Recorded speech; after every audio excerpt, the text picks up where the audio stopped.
우리는 이유 없이 우리를 비방하거나 공격하는 사람들 때문에 잠 못 드는 밤을 지낼 때가 많습니다. 억울한 일을 당한다면 더더욱 그렇죠. 그럴 때는 우리는 어떤 마음을 가지게 됩니까? 나를 비방하고 공격하는 사람들이 지나가다가 새똥을 맞거나 아니면 하나님께서 좀 그들에게 무서운 좀 징계를 내려주시면 좋겠다라는 그런 생각을 우리는 하게 됩니다. 그렇지만 하나님이 그리스도인들에게 또 우리에게 원하시는 것이 있습니다. 그것이 무엇입니까? 바로 그런 자도 사랑하기를 하나님은 원하신다는 것이죠. 오늘 그 모습을 모세가 보여주고 있는데요. 우리 본문을 함께 살펴보도록 하겠습니다. 이전 본문에서 모세의 건의에 도전했던 이 미리암과 아론에게 하나님은 진노하시며 오늘 징계를 하십니다. 9절에 보니 하나님께서 이제 그들을 향해 진노하시고 떠나셨다라고 그렇게 기록하고 있죠. 그 이후에 어떻게 되었을까요? 우리 10절 말씀 함께 보도록 하겠습니다. 구름이 장막 위에서 떠나갔고 미리암은 나병에 걸려 눈과 같더라. 아론이 미리암을 본즉 나병에 걸렸는지라. 아멘. 이 모세를 향한 질투와 비방은 이 하나님의 권위에 대한 도전이었습니다. 그래서 하나님은 진노하셨고 이 미리암은 나병에 걸리는 징계를 받게 되죠. 모세를 향한 그 도전은 하나님의 권위에 대한 그 도전과 다르지 않았고 그대로 놔둘 경우 그 이스라엘 공동체의 커다란 혼란과 또 위협이 될 수 있었기 때문에 하나님은 이 징계를 통해서 자신의 질서를 세워 가시는 모습을 우리는 볼 수가 있습니다. 이 미리암에게 발병한 이 나병은 한 부위에서 시작되었다가 결국 온몸에 퍼지는 병으로 이 사건의 영적인 현상을 상징하기도 합니다. 무슨 말입니까? 이 미리암이 했던 공동체에게 했던 그 일은 죄의 영향과 같다라는 것이죠. 처음에는 작게 시작했다가 점점 영향력이 커지는 것입니다. 거짓말도 어떻습니까? 처음에는 작은 거짓말을 했다가 그 거짓말을 덮기 위해서 계속해서 큰 거짓말을 하는 것처럼 처음에는 작은 죄였다가 이것들이 큰 죄로 번져간다는 것입니다. 이처럼 공동체 안에 있어서는 안 되는 일들을 하나님은 이 징계를 통해서 자신의 메시지를 전해주신 것입니다.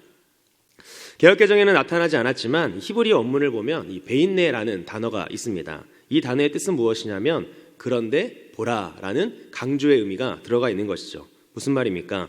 이 하나님의 권위에 대한 그 도전의 결과가 어떤지를 보라라는 것입니다.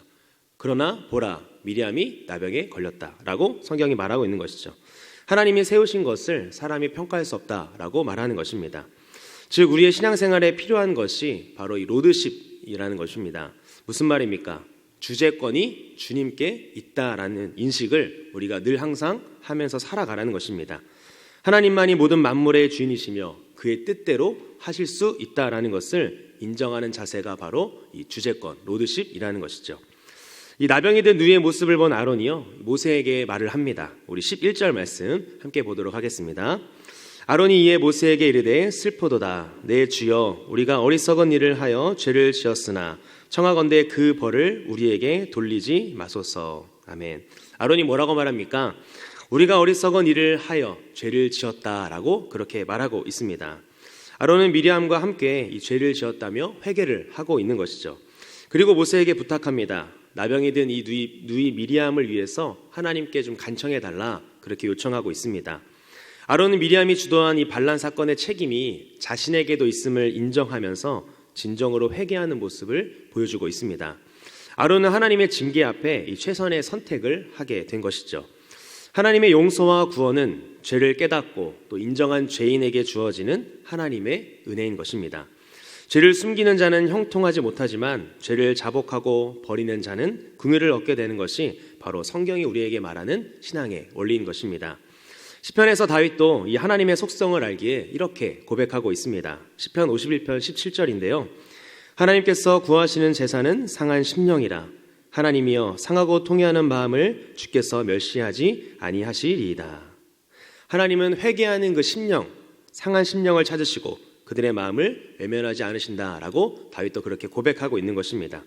이것을 알았던 모세는요 그 아론의 요청을 듣고 하나님께 나아갑니다. 우리 13절 말씀 함께 읽도록 하겠습니다.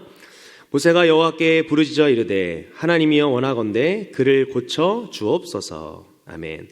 모세는 나병에 걸린 그 누이 미리암의 나병이 낫기를 하나님께 간절히 기도합니다. 본문에서는 이 부르짖어라는 단어가 한 번밖에 나오지는 않았지만 히브리어 본문을 보시면 제발 그리고 청컨대라는 단어가 두 번이나 사용되는 것을 우리는 알 수가 있습니다. 그러니까 그 히브리어를 직역하면 이런 뜻입니다. 제발 고쳐주소서, 제발 그녀를 라는 뜻이 됩니다. 모세의 간절함과 안타까운 마음이 잘 드러나 있는 것이죠. 자신을 비방했던 누이고 또 매형이었지만 그 누이를 위해 진심으로 기도했다라는 것을 우리는 알 수가 있습니다. 여기서 그 모세의 온유한 심성이 드러난 것입니다. 자신에게 잘못한 사람을 내치지 않고 그를 위해 기도하는 모습을 통해서 말이죠. 오늘 본문과 그리고 출애굽기 32장에 나온 모세의 기도는요, 그 애통하는 심령들을 대신해 하나님께 나아가신 그 예수 그리스도의 중보기도를 생각나게 합니다. 여러분, 중보기도는 다른 이를 위해 할 수 있는 바로 최고의 사랑 표현입니다. 그 사랑의 표현을 예수님은 오늘도 우리를 위해서 그 하나님 보좌 우편에서 우리를 위해 하고 계신 것이죠. 저 여러분에게 필요한 것도 바로 이 모세와 같은 심령으로 드리는 중보기도인 줄 믿습니다. 왜 그렇습니까? 엎질러진 물은 담을 수 없으나 이 회개와 그리고 중보기도는 새로운 삶을 가능케 하기 때문입니다. 이어서 우리 14절 말씀 함께 읽어보겠습니다. 여호와께서 모세에게 이르시되 그의 아버지가 그의 얼굴에 침을 뱉었을지라도 그가 이랫동안 부끄러워하지 않겠느냐. 그런즉 그를 진영 밖에 이랫동안 가두고 그 후에 들어오게 할지니라 하시니. 아멘. 이 모세의 중보기를 들은 하나님께서 뭐라고 말씀하십니까? 미리암을 진영 밖에 이랫동안 7일 동안 격리 후 들어오게 하라고 말씀하셨습니다. 이 아론의 회개와 그 모세의 중보기도를 들으신 하나님이 회복의 길을 열어주신 것이죠. 나병을 고쳐주시고 일정 기간 미리암을 공동체에서 격리하게 하신 것입니다.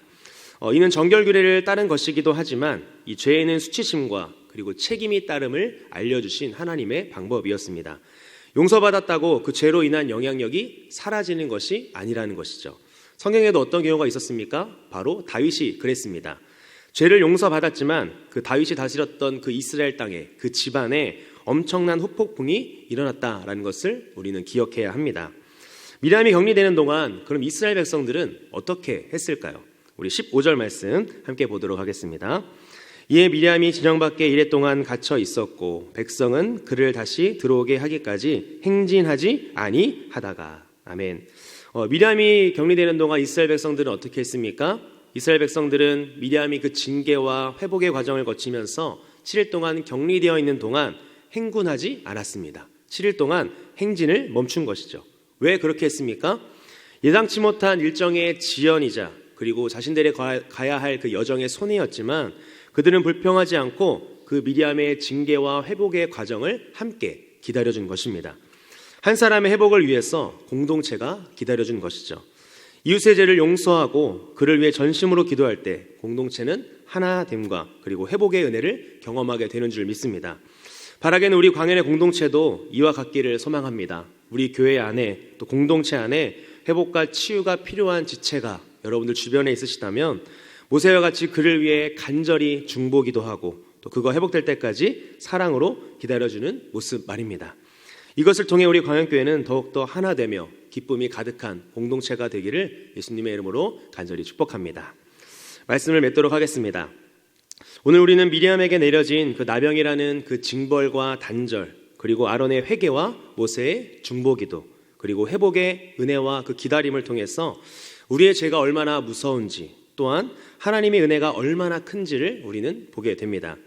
우리의 신앙 공동체가 제자리를 찾기 위해서는 진정한 회개와 또 모세와 같은 간절한 중보기도, 그리고 공동체의 회복을 위한 기다림이 필요함을 우리는 깨닫습니다.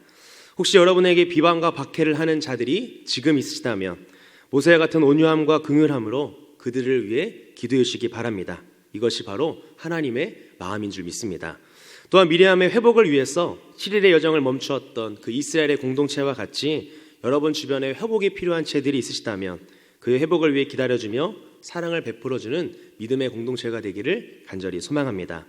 또한 이 말씀을 들으시면서 생각나는 지체가 있으시다면 하나님이 주신 마음을 가지고 그들을 위해 오늘 하루도 말씀을 살아내는 우리 강연의 모든 공동체 되시기를 예수님의 이름으로 간절히 축복합니다. 기도하겠습니다. 하나님 감사합니다. 우리를 말씀과 기도의 자리로 불러주시고 또 하나님께 예배드릴 수 있는 은혜를 허락하여 주시니 감사합니다.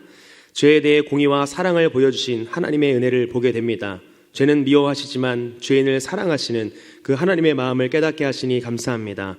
오늘 말씀과 같이 자신을 비방했지만 그를 위해 간절히 기도했던 모세와 같이 오늘날 우리에게 비방하고 손가락질하는 자들을 위해 긍휼한 마음으로 중보 기도하는 우리가 되게 하여 주시옵소서. 또한 미리암의 회복을 위해서 7일을 기다려주었던 이스라엘 공동체와 같이 믿음이 연약한 자, 또 회복이 필요한 자들을 위해 기다려주며 사랑을 베푸는 우리 강내 모든 공동체가 될 수 있도록 은혜를 더하여 주시옵소서. 이 모든 말씀 살아계신 예수님의 이름으로 기도하옵나이다. 아멘.